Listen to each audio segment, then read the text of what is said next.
welcome to Business Television India. I'm Fatima Mehdi and you are watching Financial Planner. Joining me on the show today is Feroze Azeez, Deputy CEO at Anand Rathi Private Wealth Management. Feroze, thank you for this conversation right here on Business Television India. Let's start by talking about this whole specter of market pessimism that seems to have set in. There seems to be this sort of sentiment of uncertainty about the future outlook of the domestic economy as well as some of the global factors that are playing up. How should investors be looking at all of this news? So I think very importantly, Fatima, like you rightly pointed out, there's enough pessimism, or that's a perception of a negative environment, which is actually at its peak over the last couple of years. You've not seen such pessimism. So point one, you're absolutely right. The pessimism is at the peak.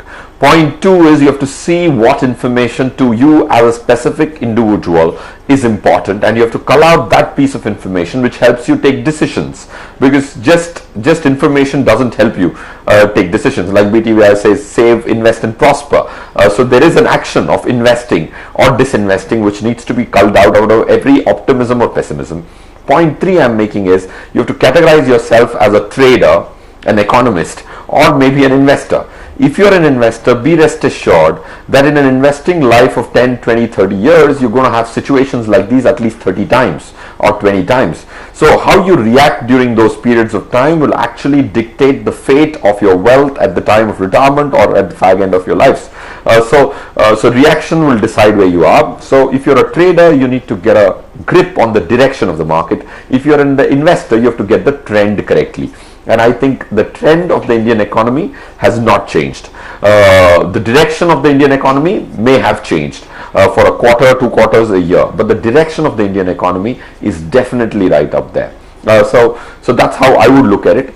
And I've heard a couple of experts saying that we are into a recessionary kind of a phase. Yeah, all said and done, you from 1997, your economy has gone up 5.5 times. That's what mattered to an investor back then, and that's what would matter to on a prospective basis to an investor who's today. Feroze, it's wonderful that you make that distinction between investor, trader and economist, and also what you really are saying about the overall trend.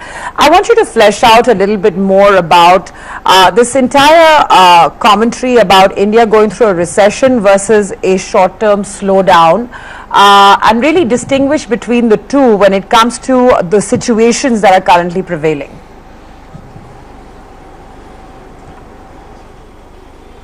See, I think if you see the attributes of economies which have gone into recession are very different.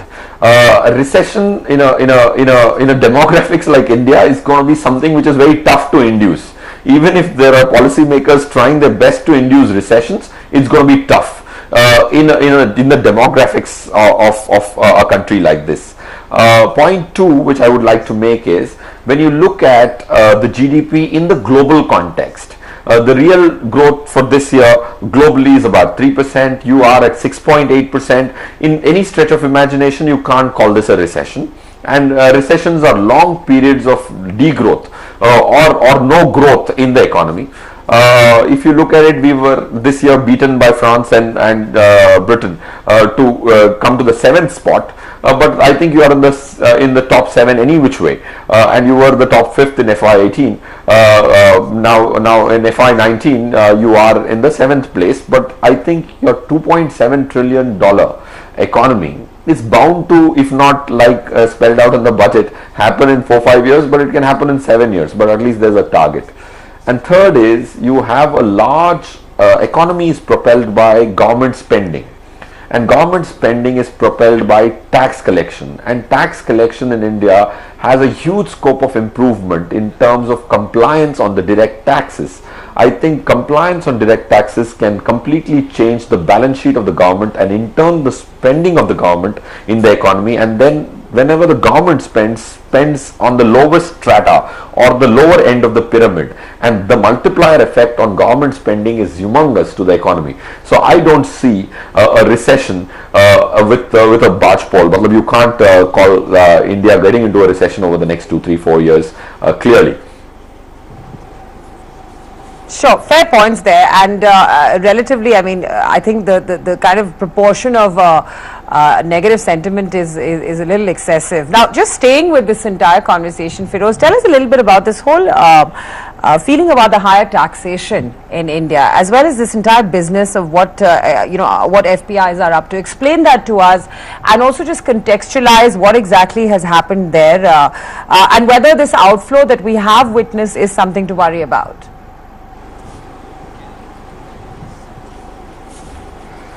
I think Fatima again very rightly said, contextualize. I think most people don't contextualize and read each and every piece of information without the broader context.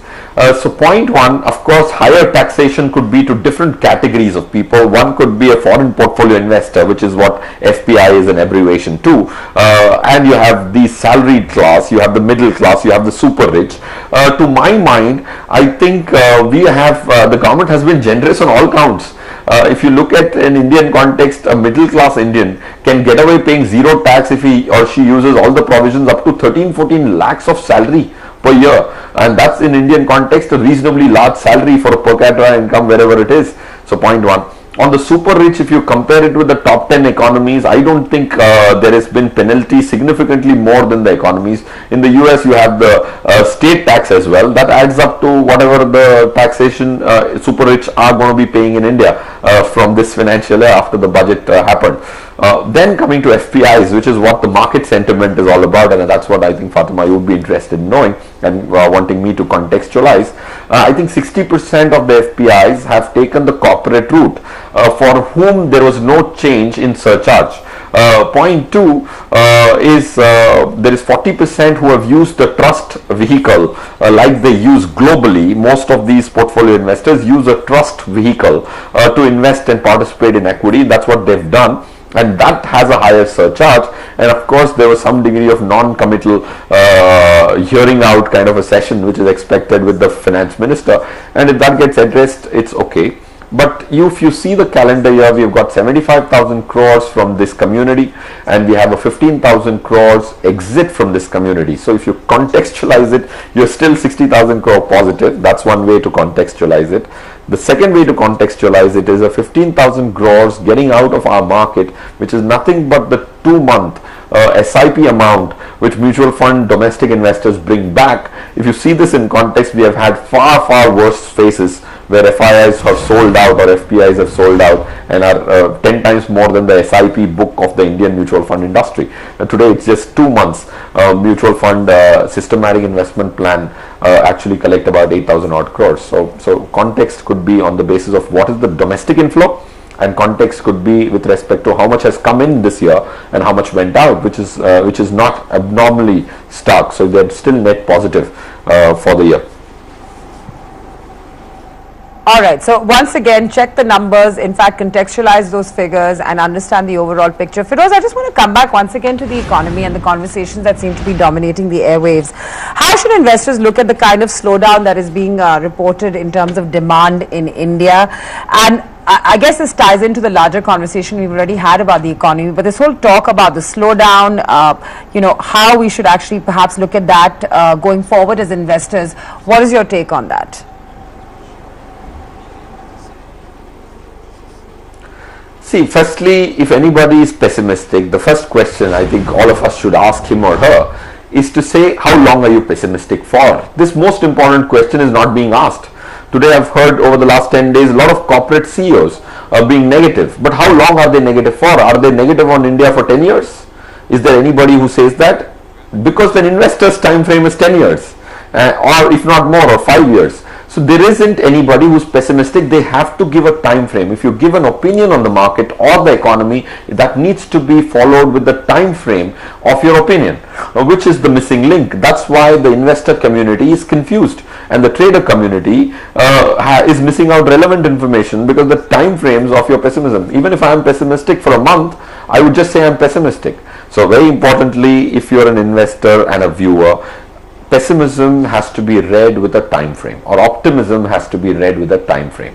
So I would, as a wealth advisor or an investor myself, I would make sure that there's a time to my opinion.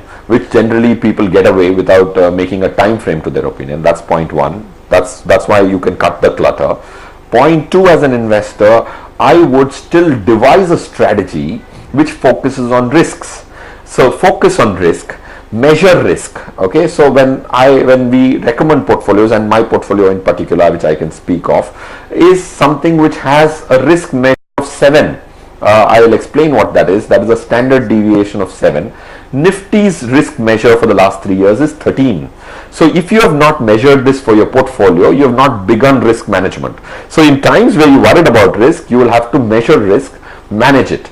So 13 is the Nifty standard deviation. If your portfolios have standard deviations greater than 13, you certainly have all the right to be worried and pessimistic. If you have a portfolio or a construct of your entire money put together is less than 6, 7, 8, then you have nothing to worry. Corrections are good news for people who have a lower risk measurable, because when the markets fall, you don't fall as much. So that's why risk has to now change from an English expression to a numerical expression. That's when you will be able to navigate the high tide or a rough weather. If you don't have measurements done so far, then there is something which is largely missing in your business of managing money. So exhibit more professional management, and then you will not have to be worried about the short term 1, 2, 3 months, 6 months, even a year. You will not have to worry, provided you have a strategy to back which has both risk and return measured. That's what I would give as a very, very important tip. Of course, it's easier said than done. Your advisor should be asked this question if you have one, or you have to do some more homework on your money. Feroze, just a little bit about, you've sort of specified the numericals when it comes to standard deviation, as well as, I guess, taking risk as an opportunity. But how often should investors be reviewing their portfolios given the current market scenario?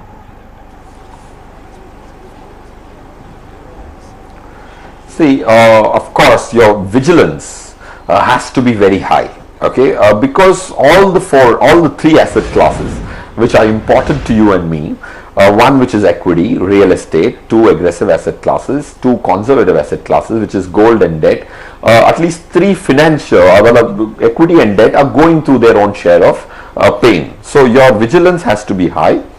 So how frequently do you need to revisit your portfolio? First is you have to understand what you own. Most HNIs or even retail investors, when you meet, they don't know what they own. For example, if you asked a person, if you hold 5 debt funds, how many bonds do you have in those 5 debt funds? People don't even know what they own. So there was one person I met, he had 5 debt funds. I asked him, how many bonds do you own in these 5 debt funds? He says, I don't know. If that's the kind of thing you're able to relate to, first you have to understand what you own, then you have to keep checking what you own to see whether there are changes needed. So I get most of my friends and family and my clients follow the same 8 debt funds and 8 equity funds which I follow, so that I see that every day, and that's the highest frequency of vigilance you could get. So that's what I do as a strategy. Second is, now to answer your pointed question, Fatima, after going around a little, the pointed question, how frequently should you review in times like these? Every quarter you should review and not get worried. Fear and greed can definitely give you the most irrational decisions. So instead of being worried, look at data. There is enough evidence in the past that there have been instances of immense pessimism. For example, the times of demonetization. There was immense pessimism, but the subsequent 1-year return of Nifty was 25%. So you might not want to go with the pessimism and act in the direction of redeeming your money. Maybe putting some more money could be a action. So please don't get emotions into your decision making. It's going to be tough for you to take this piece of advice, because mind and the heart both need to be taken care of when it comes to money, and don't let the heart overplay and supersede the rationality which the mind can bring into decision making. Very, very well put as usual, Feroze. Just to go back to this whole concept of fear and greed a little bit. Another sentiment that investors have been concerned about is lack of liquidity in the system. What do you have to say about that, specifically in context to, I guess, investment activity and concerns around that as well?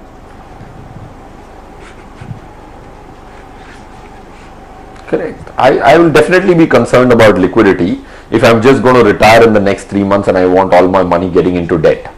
See, if you're looking at liquidity, will this tight liquidity situation continue for the next 2 years? I doubt that. Why? Because again, everything has a time limit. Most of us, of course, I know that there is a liquidity crisis. You know there is a liquidity crisis. Most pessimists know there is a liquidity crisis. But how long will it stay there is what you need to do homework. I personally think your 10-year G-Secs have sharply fallen. Government paper has now come down after the budget from 7 odd to 6.3 or whatever it is today. Second is that SBI, which is the largest bank, has reduced fixed deposit rates. People will follow. Of course, NBFCs don't have the money. But I was speaking to several CEOs of the NBFCs and they say we issued a bond and we collected 300 crores, 400 crores. Sometimes the perception of liquid.